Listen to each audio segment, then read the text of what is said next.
धर्मांतरण का कानून लागू किया है। दंगारोधी कानून लागू करने के साथ साथ लैंड जिहाद और थूक जिहाद जैसी जो घृणित मानसिकता है उसके खिलाफ भी हमने कठोर कार्रवाई की है। इसके साथ ही देवभूमि उत्तराखंड के लोगों को एक और गौरव प्राप्त हो गया कि देश की आजादी के बाद बाबा साहब भीमराव अंबेडकर जब देश का संविधान बना रहे थे उस समय संविधान के अनुच्छेद 44 में वह प्रावधान करके गए कि देश के अंदर समान नागरिक संहिता का कानून लागू होना चाहिए, यानी कि देश में रहने वाले हर एक व्यक्ति के लिए एक समान कानून लागू होना चाहिए। भाइयों बहनों, ये समान नागरिक संहिता लागू करना, यहाँ विधेयक बनाना, ये गंगोत्री देवभूमि उत्तराखंड से निकालने का काम आप सब लोगों ने किया है। ये विधेयक के रूप में पारित हो गई है और इसी माह ये एक्ट बनकर तैयार हो गया है। हम उसको लागू करने जा रहे हैं। इतना ही नहीं, अब बाहर से जमीन खरीदने वालों के खिलाफ भी हम कठोर कार्रवाई कर रहे हैं। उसकी भी गहनता से जांच कर रही है और कोई भी व्यक्ति इन नियमों का उल्लंघन करता हुआ पाया जाएगा या पाया जा रहा है तो उनकी जमीनें सरकार में निहित किए जाने का हमने प्रावधान कर दिया है। आपने देखा होगा बहुत सारी जमीनें आज, चाहे वो कोई छोटा हो बड़ा हो, कहीं भी अगर उसने कानून का पालन नहीं किया है तो कानून अपना काम करेगा। भाइयों बहनों, हम बहुत जल्द जन भावनाओं के अनुरूप एक सख्त भू कानून बनाकर राज्य के मूल स्वरूप के साथ खिलवाड़ करने वालों के खिलाफ भी कड़ी कार्रवाई सुनिश्चित करेंगे।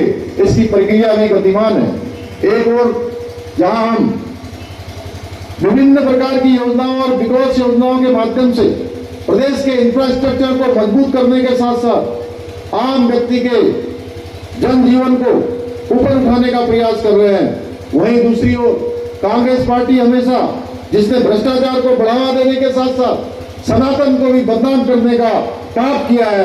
कांग्रेस पार्टी के पास न तो कोई नीति है न ही इनकी नियत ठीक है। भाइयों बहनों, कांग्रेस के नेता पूरी कोशिश में कि किसी तरह से निकाय के चुनाव में जीते और फिर भ्रष्टाचार का खेल फिर से शुरू करें।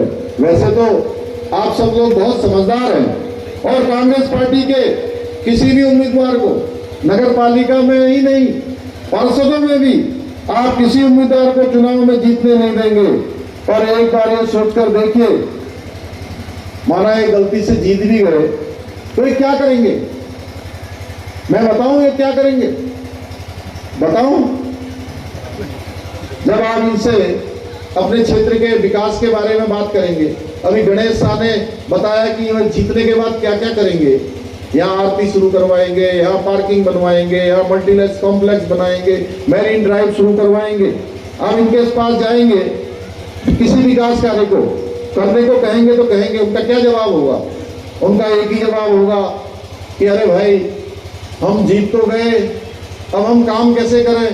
हमारी तो सरकार ही नहीं है, प्रदेश में भी सरकार नहीं है, देश में भी सरकार नहीं है, हम कुछ नहीं कर सकते।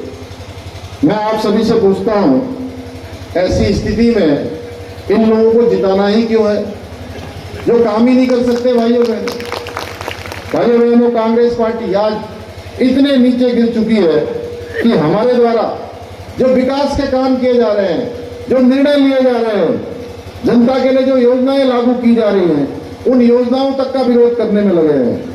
मैं कांग्रेस वालों से पूछना चाहता हूं, क्या कांग्रेस को इस बात का दुख है कि हमने उत्तराखंड की हमारी मातृशक्ति के लिए, महिलाओं के लिए 30% का आरक्षण सुनिश्चित किया है? उनके कठिन जीवन को देखते हुए किस प्रकार उनके जीवन की चुनौतियां हैं कि वो हर क्षेत्र में आए, क्या उनको इस बात का दुख है? या आंदोलनकारियों को हमने 10% का आरक्षण दिया है क्या, इसलिए वो दुखी है? कांग्रेस को इस बात का दुख है कि पहले बुजुर्ग दंपत्ति जो परिवार में 2 होते थे तो एक को पेंशन मिलती थी, एक को नहीं मिलती थी। भाइयों बहनों, हमने दोनों बुजुर्ग दंपत्तियों को पेंशन देने का प्रावधान कर दिया। गरीब परिवारों को पक्का घर और हर साल 3 गैस के सिलेंडर हम मुफ्त में दे रहे हैं। कांग्रेस को इस बात का दुख है कि आदरणीय मोदी जी के नेतृत्व में 500 साल से कई पीढ़ियां जिसके लिए खप गई, भगवान राम का मंदिर बन गया, भव्य और दिव्य मंदिर बना। इस बात का दुख है। कांग्रेस को इस बात का दुख है कि देश के अंदर जहां हमारे इसी देवभूमि उत्तराखंड के लाल या चमोली के लाल जाकर जो शहीद होते थे, अपना बलिदान देते थे, और वहां पर आतंकवादी पत्थर मारा करते थे, पत्थरबाज वहां पर आ जाया करते थे, हमारे सुरक्षा बलों के ऊपर हमला करते थे, और प्रधानमंत्री मोदी जी के नेतृत्व में वहां धारा 370 समाप्त कर दी गई, जो ऐसी आतंकवादी, अलगाववादी और जिहादी घटनाओं को बढ़ाने वाली थी, और 3 तलाक जैसी जो कलंक है वो समाप्त हुआ। या फिर कांग्रेस को इस बात का दुख है कि आज हमारा उत्तराखंड हर क्षेत्र में आगे बढ़ते हुए देश के अग्रणी राज्य बनने की दिशा में कदम बढ़ा रहा है। आखिर क्यों?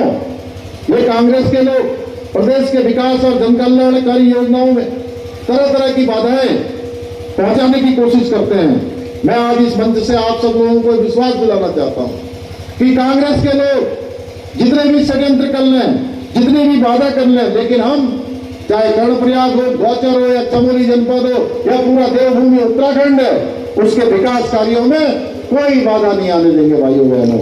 हम उसको आगे बढ़ाने का काम करेंगे, इसी प्रण के साथ कि एक बार पुनः आप सभी से यह आह्वान करता हूं कि आगामी 23 जनवरी को कमल के निशान पर वोट देकर आपने कर्णप्रयाग से श्री गणेश शाह को और यहाँ गौचर से भाई अनिल नेगी को भारी मतों से, और इनके साथ जो हमारे सभासदों की टीम है, ये तभी ठीक से काम कर पाएंगे, ठीक प्रकार से विकास योजनाओं को धरातल पर उतार पाएंगे, इनको भी भारी बहुमत से जिताएंगे, ट्रिपल इंजन लगाएंगे, निकायों में जो है भाजपा की सरकार बनाएंगे, और हमारे सभी सभासद प्रत्याशियों को भी विजय बनाएंगे। बताइए, आप सभी लोग कमल खिलाने के लिए तैयार है ना? तैयार है ना? जोर से बोलिए। भाजपा प्रत्याशियों को ही वोट देंगे ना? सभी लोग एक बार हाथ उठाइए, भाजपा प्रत्याशियों को ही वोट देंगे ना? ट्रिपल इंजन की सरकार बनाएंगे ना? आपने 2 इंजन पहले लगाए हैं, मोदी जी को देश का प्रधानमंत्री बनाया है, उसमें अपना योगदान दिया है, उत्तराखंड में भाजपा की सरकार बनाई है आपने, 2 इंजन आपने लगा दिए हैं, अब ट्रिपल इंजन लगाने की बारी है। मैं आप सबसे यही निवेदन करने के लिए आप सबके बीच में आया हूं। आप सभी का जोश देखकर, आप सभी की यहाँ पर इतनी बड़ी विशाल संख्या देखकर मुझे पूरा भरोसा है कि कर्णप्रयाग और गौचर, नगर पंचायत पोखरी और आसपास के हमारे जिले की सभी नगर पालिकाएं और सभी नगर पंचायतों में आप पूरी टीमों को जिताएंगे। इतना ही आप सबसे निवेदन करते हुए मैं अपनी बात को समाप्त करता हूं। बहुत बहुत धन्यवाद। जय हिंद, जय भारत, जय उत्तराखंड। भारत माता की, भारत माता की, भारत माता की।